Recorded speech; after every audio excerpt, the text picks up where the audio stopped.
What role should cash play in investor portfolios today? After over a decade of historically low interest rates, higher cash yields are a welcome development for many investors. Interest rates are higher across all cash instruments, including many savings accounts, certificates of deposit, and money market funds.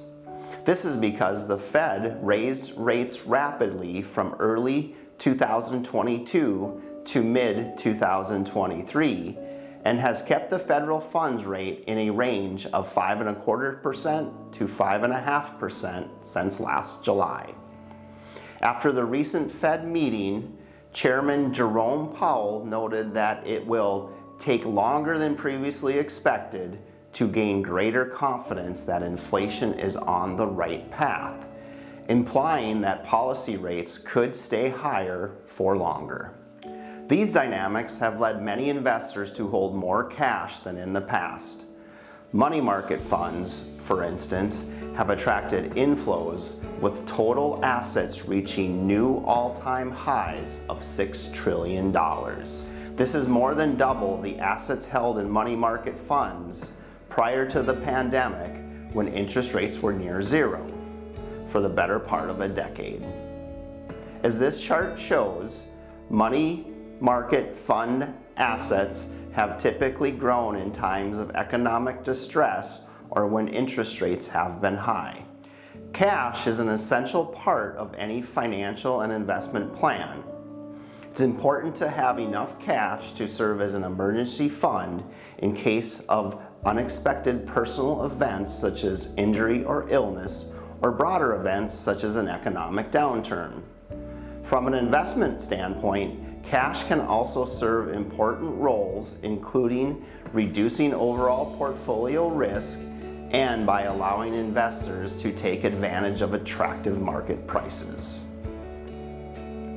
While cash is important, it can become problematic when investors hold too much cash.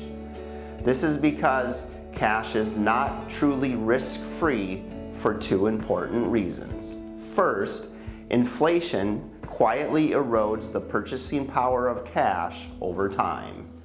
So even if yields appear to be high, the real value of your money could decline.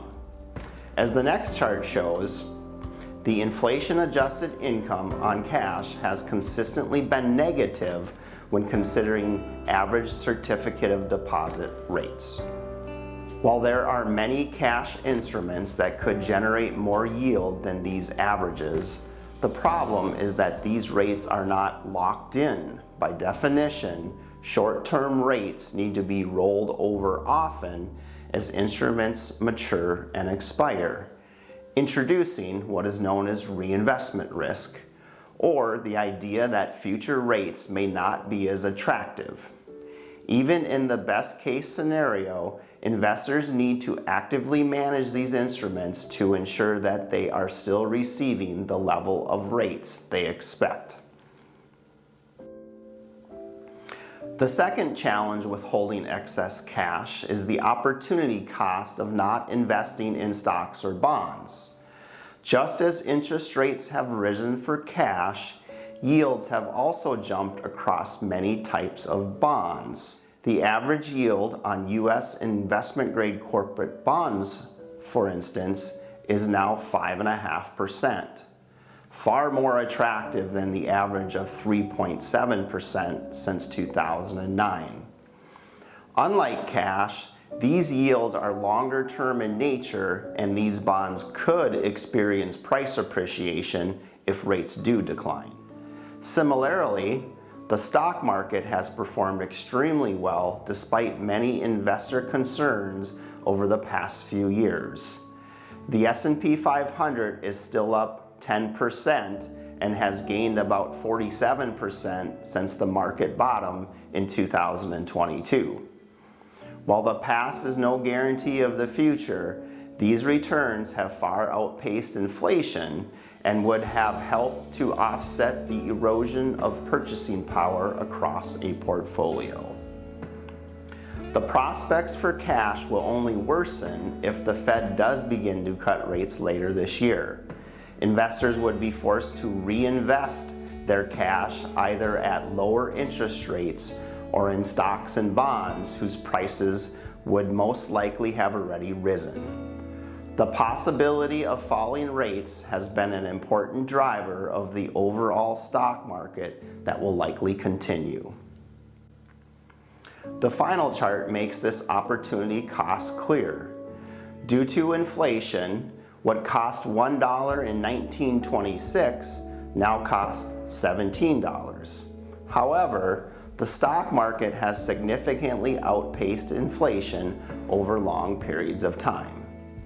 A hypothetical $1 investment in the stock market in 1926 would be worth over $13,000 today. A similar investment in long-term bonds would be worth $106, also outpacing inflation.